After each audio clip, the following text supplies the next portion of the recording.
So this cryptocurrency is testing a very critical level. So first off, read this disclaimer carefully and do your good deed of the day by liking and subscribing. So we go here to the cryptos, and there is definitively some rather significant selling at the moment. We will look at the icon/US dollar pair. So ICX/USD is the ticker. So if we go here, this is their website. So it's a decentralized aggregator network with interoperability. It's a blockchain protocol for decentralized applications as an aggregator chain. It achieves interoperability, a web of interconnected networks aggregating all blockchain data into one layer. And the network includes the Seoul government, Samsung, Line, and the world's largest corporations. So it's a very interesting partnerships. Very interesting actually, because getting government on board is definitively very important to become anti-fragile. Okay, so that's the website. So here we have the chart and the data here from Binance. So we start here with the weekly data points, and it's up a lot.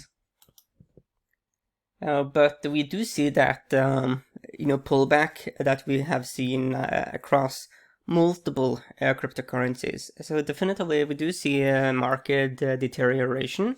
So here on the weekly data points, it is a rather messy picture. I think it's better for us to just go here to daily data points. But you see here that the major pullback, it did come after we were extremely overbought. And we did have many candlesticks here of exhaustion before the pullback. Well, we had this pullback as well, but even here you did see clear signs of exhaustion. So there were alarm signals before the pullback happened, and I think that's the key thing. Always look for alarm signals.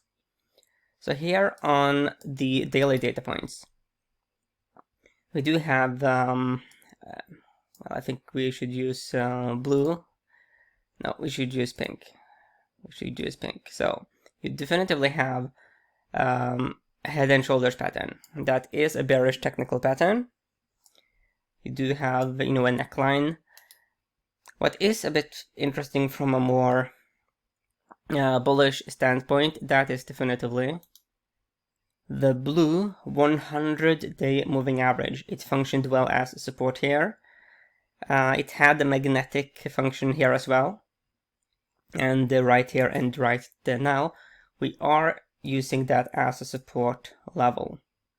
So you can see here, this is today's candlestick, and we do seem rather reactive to that support level. Seems like we have some time cycles here as well. Rise, decline, and the most recent time cycles have been relatively good at calling, projecting price developments. The time cycle do suggest that there could be more deterioration. The thing is that we cannot really afford much more deterioration, because if we do lose the 100-day moving average, then the selling pressure could definitively accelerate. We are actually seeing, as this video is being recorded, that the bulls are rather reactive to the blue 100-day moving average. So let's look here at the 30-minute data points. You could argue that we are forming a bit of a double bottom here. Still very early to call, but it would make a lot of sense for us to find support at that key moving average. The question though is whether it will just be a bounce before the next pullback breaks significantly below that support level. The challenge for the bulls is that the sentiment around the pair has changed, because when you have a very nice uptrend, let's just paint that in for illustration. So when you have like a nice uptrend like this, then people of course have money invested in the pair, and they can add money, of course, and that is easier to do when there is an uptrend, because then you have a positive sentiment. So when you are paid your salary, you will have an easier time to add to your position because it has been profitable. But when you do see a breakdown, and then you get your next salary, then you might add a bit, but you probably are going to add significantly less than you did over here. So it's not simply that the price of a security is fueled by getting new people to buy into it. You also are very dependent on the people who are already investing, adding the new money they get to that security to push that asset up. So there's a lot of psychology behind the chart. That is a really, really, really, really big deal. And what is happening here, it is a very significant change to the sentiment around this pair. So let's explore some other cryptos. We go, of course, to the king. So you see here Bitcoin. Okay, so ever since, for a long time, we have to go way back here to 2020, the blue 100-day moving average has been a reliable support level. We test, found support, and we bounce. This is a very, very ugly break of that support level, which does offer some pretty decent resistance. From another technical standpoint, you could make a very strong case that this is basically a textbook rounding top pattern. It is possible. It is fully possible for bulls to neutralize a rounding topping pattern, but it is way more difficult, because the problem with the rounding top is that it takes a lot of data points, a lot of money to form the rounding top, which means that you need a very strong catalyst to neutralize it.